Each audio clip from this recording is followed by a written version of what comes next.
Public service announcement. You know, friends don't let friends shop at Pep Boys.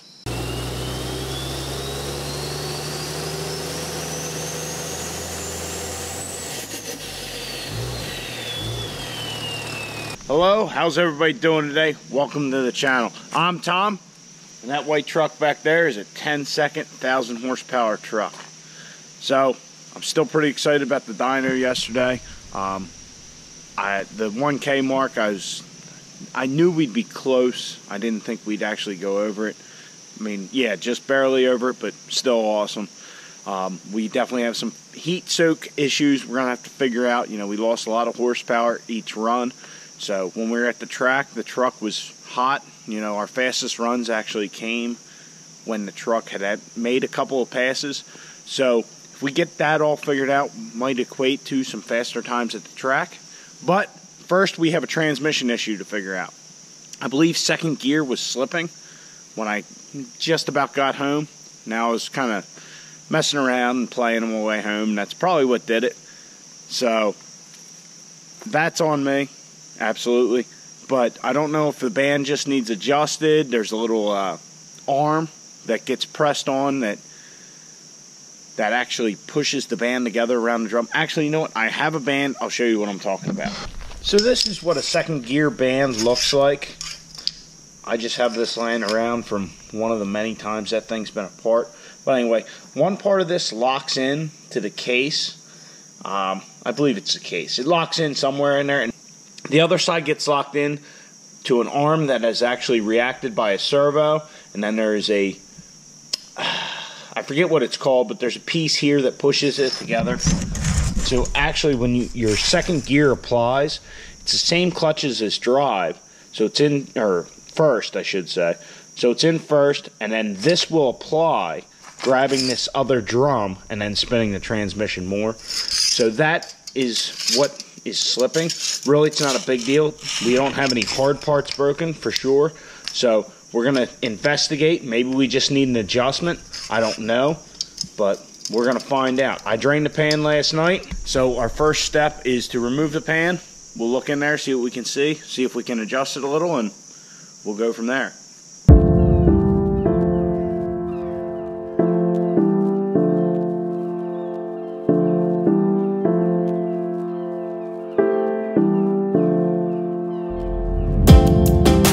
I got the pan off. You're not going to be able to see it, but here's that arm and servo I was telling you about here. So when second gear is called upon, this servo, or whatever you want to call it, actuator, I think, something like that, accumulator, I don't know, there's a name for it.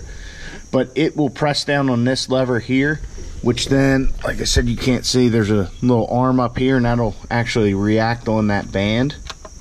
So as you can see, we do have an excessive amount of play. So what I'll do is I'll readjust it and see if that'll solve our issue. Hopefully it's nothing more than that.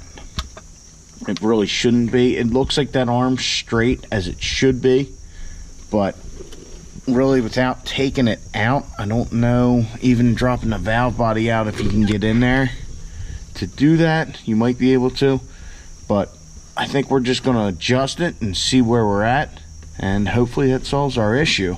I don't know that I'm going to put the pan back on right away. I might get a new filter to throw on here. Really just because.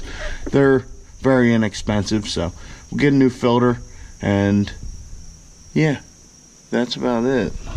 Adjust the kickdown band, I think they call it, but really it's a second gear band. That's what applies second gear. So how you adjust that is you back that lock nut off, then you tighten the screw, the adjusting screw, to 72 inch-pounds. Then you mark it, back it off 2 complete turns, and then tighten down your lock nut again. Now if you have a trans and second gear seems to be slipping, you definitely want to try and adjust it just like this. Now if you see that set screw right here, if you see this set screw pretty much even with the nut, yeah, you're looking to do a rebuild, because that band is shot. So just take note of that. If you have like a higher mileage truck or whatever and you got some issues, you can adjust this. But if this nut is pretty much like even with the end of the set screw or close to it, yeah, you're gonna want to be looking to have that transmission rebuilt. Got the transmission adjusted. I don't know if that was a problem or not. I ordered a filter for it off the Amazon, so that should be here probably Tuesday. But I'll get new fluid, put that all back together, see if that fixed our little issue. But like I said, it's no hard part, so I'm not that concerned. When you've broken a couple of input shafts, definitely just having it slip's not too big a deal. And as you know from hearing about Caitlin, I'm pretty well versed in taking the transmission out, so I'm not really concerned about that. And I don't think that's going to be needed.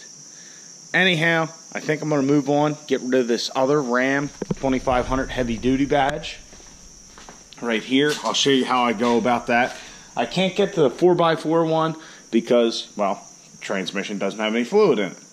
But we'll get rid of these two badges. These are separate badges on this truck. The Ram and the 2500 heavy duty are separate.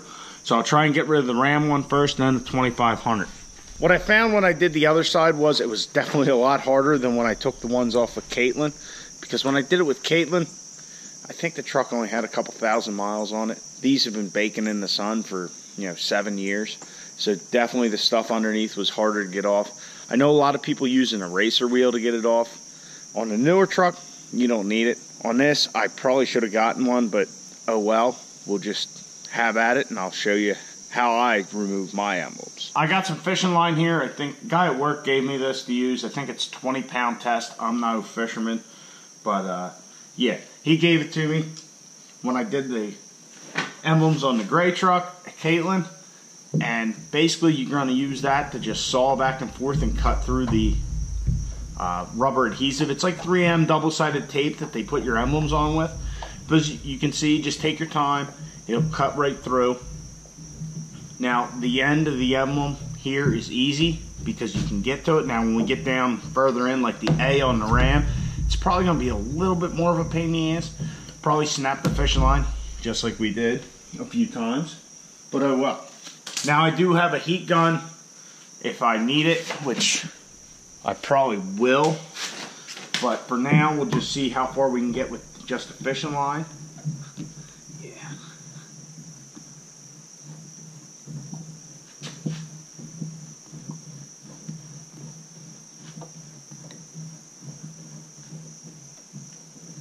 And you just want to work it, a little at a time. And as your fishing line gets bound up with the rubber adhesive, move on to another section of it.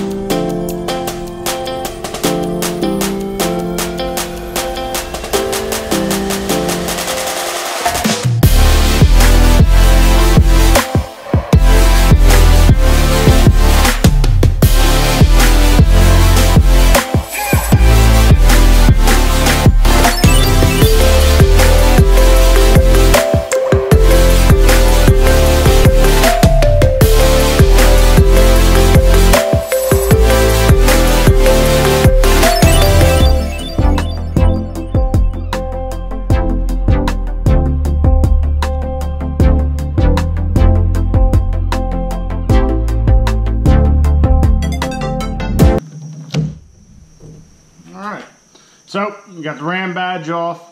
As you can see, we just cut through the rubber, or the adhesive, I guess. Like I said, it's like a double-sided tape. So I'm going to get the 2500 badge off, and then we'll work on getting all this other bullshit off.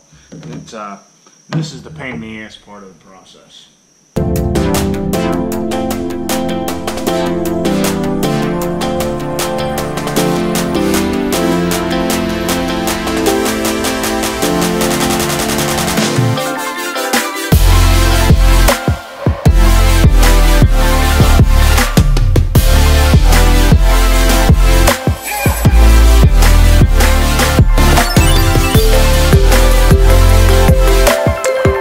What I did on the gray truck was I basically get a corner started, and then I would pull it this way, kind of stretch it out and get it to work. We'll see how it goes on this.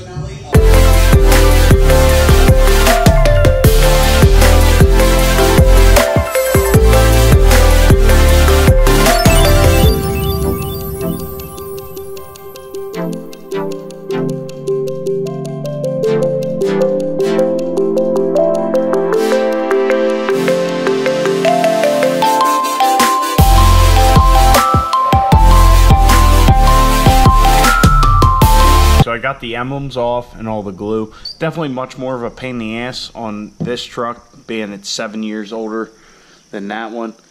When we did that one, well, when I did that one, you guys weren't around then, but it was much easier. This was a pain in the ass. I mean, my little pool method didn't work at all. Really, I just kind of had to heat it up and rub it around, and yeah, a lot more pain in the ass.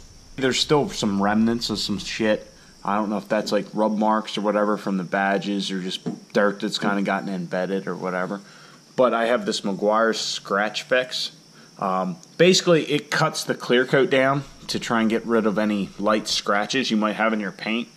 So we'll use that, and that should clean this up fairly well. And looking at it, it's hard to tell in this light, but I think we still have that little yellowish color here, like on the other side.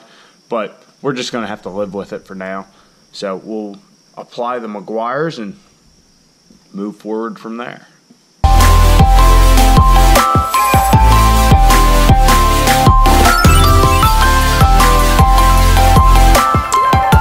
Meguiar's did its job. You know, it's nice and clean. Can hardly tell the badges were there. Like I said, under different light, there's probably a little discoloration there. I don't know that you guys will be able to see that. I can barely see it right now. So I think moving on with removing shit, we're going to get rid of some of this chrome trim. If you guys have been following along with the whole build of the truck, there's been a lot of shit we found with it that just doesn't make sense. Well, all this chrome trim's one of those things. As you can see, we have a piece here on the door, and that's it for this side. There's a piece on the hood there, and for whatever reason, there's a piece on this fender here. Why? I don't know. I mean, it's in different spots on different sides of the truck. I just don't fucking get it.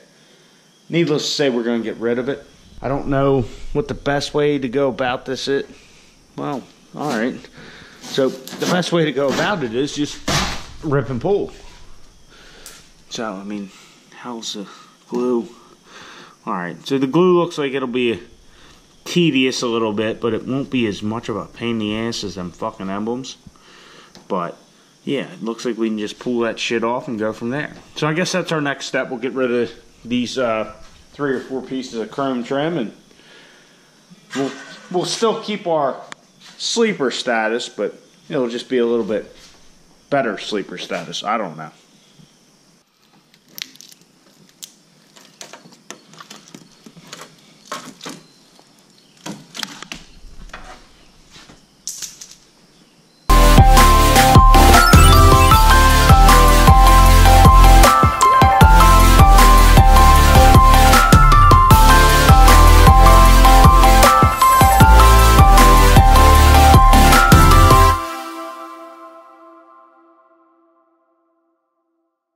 Alright guys, so I got the emblems off, all that chrome bullshit, trim.